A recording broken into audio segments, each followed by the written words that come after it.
Good evening to all. Today we are going to see about calibration of wattmeter and energy meter, presented by Mrs. M. Ansha Pratibha, Assistant Professor, Tribly. Calibration of wattmeter by comparison method using a standard meter. Here we are using two wattmeters to calibrate the unmeasured wattmeter. Okay, here we see that WM is a wattmeter is to be calibrated and WS is a source wattmeter. Here this is a supply OAC supply. We give the AC supply 230 volt 50 hertz in the primary side and the load side and the secondary side. Load side and secondary side. The load is to be connected in that end, that is called the lamp load. And here we see that we are using two meters. One is the wattmeter at range is 0 to 300 volt and ammeter that range is 0 to 5 amps. These are the two wattmeters fixed in series. Here the wattmeter have the current coil and pressure coil, and that wattmeter range is 300 volt and 5 amps ratings. Next, as shown in the above circuit diagram, calibration of wattmeter by comparison method using a standard meter. In this circuit diagram, WM is under calibration meter and WS is the standard meter.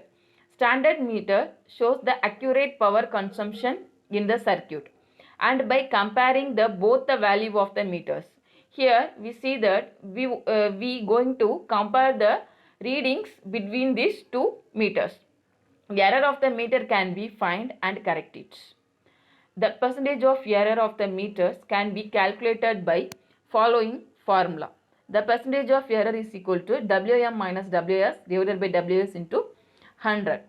This is the value for WM is the value for the calibration meter, and WS is the value for the standard meter.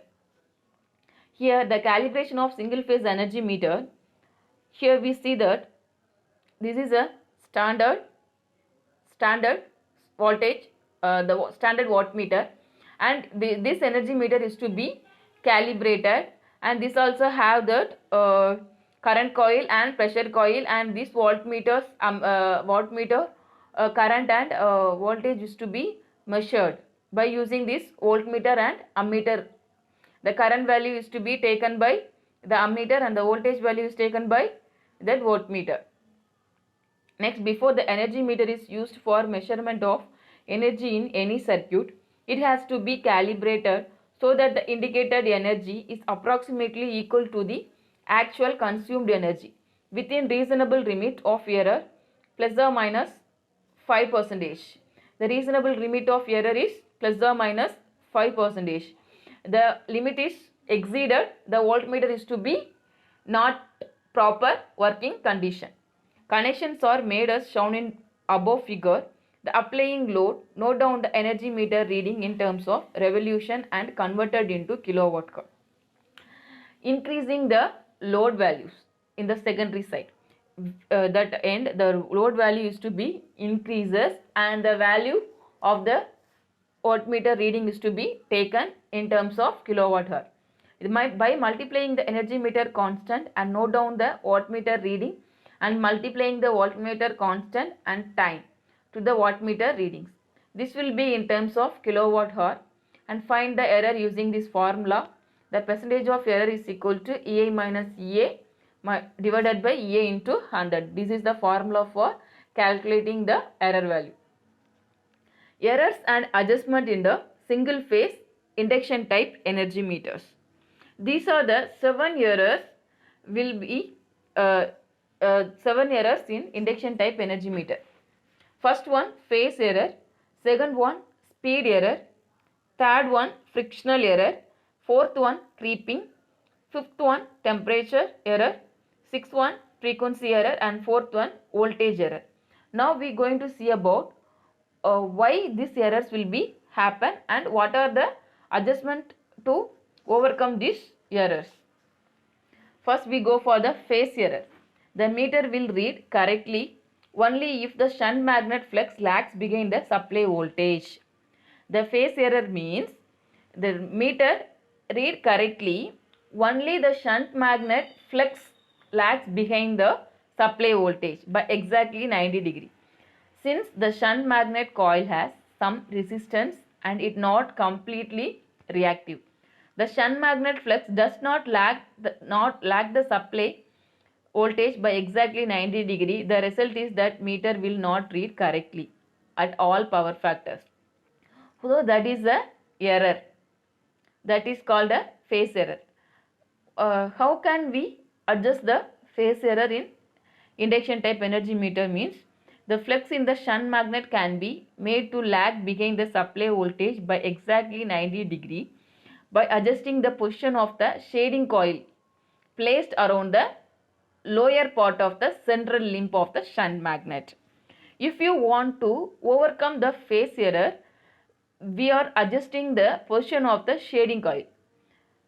So we overcome this phase error. Next we go for speed error. Sometimes the speed of the disc of the meter is either fast or slow, resulting in the wrong recording of energy consumption. The speed error can be adjustment by using this method. The speed of the energy meter can be adjusted to the desired value by changing the position of the brake magnet. The speed error is to be controlled by using the brake magnet. Next, frictional error.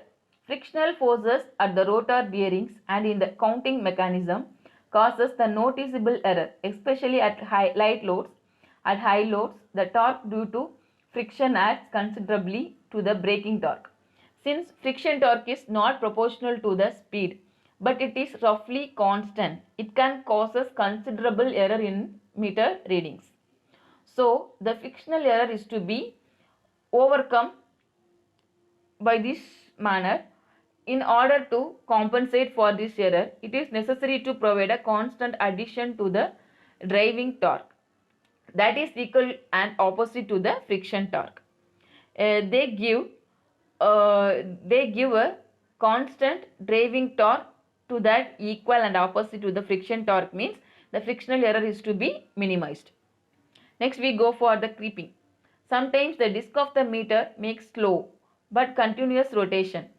That is when the potential coil is excited but with no current flowing in the load. This is called creeping. This error may cause due to overcompensation for friction, excessive supply voltage, vibrations, strong magnetic field, etc. These are the causes of creeping.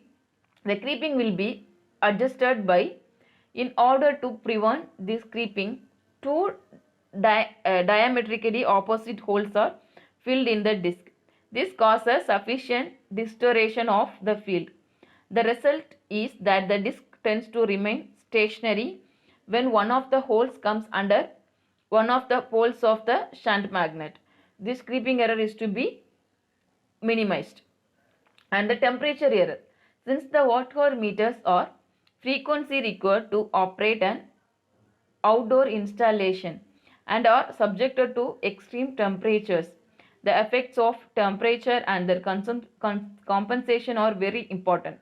The resistance of the disc of the proportional potential coil and characteristics of magnetic circuit and the strength of brake magnets are affected by the changes in temperature. Therefore, great care is exercised in the design of the meter to eliminate the errors due to temperature variations.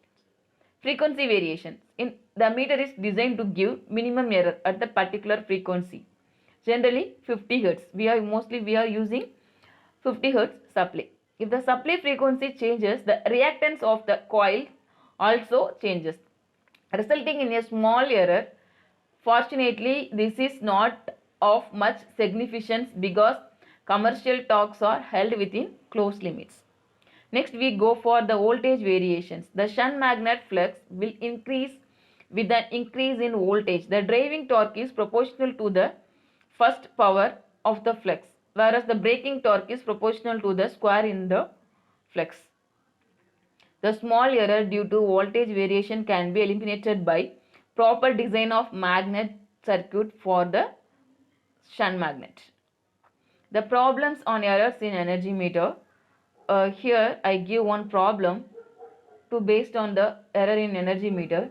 The meter constant for of 230 volt 10 amps energy meter is 1000 revolution per kilowatt hour. The meter is tested at the half load and rated voltage at unity power factor and found to make 14 revolution in 65 seconds. Determine meter error at the half load.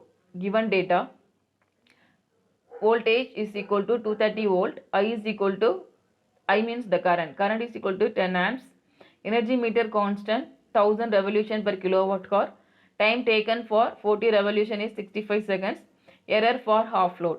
Solution, half load is equal to 10 by 2 is equal to 5 amps, actual energy consumed is equal to V into I into cos phi into T. V voltage value is equal to 230, current value is equal to 5, cos phi is equal to 1 and T is equal to 65. We substitute all value in that equation, we get 74,750 watt seconds. And we see that it's to be the watt second is to be converted into kilowatt hour by using that formula, the watt seconds divided by 60 into 60 kilowatt. Then we get the value 0.04408 kilowatt hour. Energy consumed showing by meter is equal to number of revolution divided by K. K means energy meter constant. The number of revolution is equal to 40 and K, the energy meter constant is equal to 1000 is equal to 0.04 kilowatt hour. The percentage of error is equal to ES minus EA divided by EA. 0.040 minus 0.044 divided by 0.044. The value is 0.0925 percentage. The error of the energy meter is equal to 0.0925 percentage. Here I give another two problems. You solve that problems and you try this. Okay. Thank you.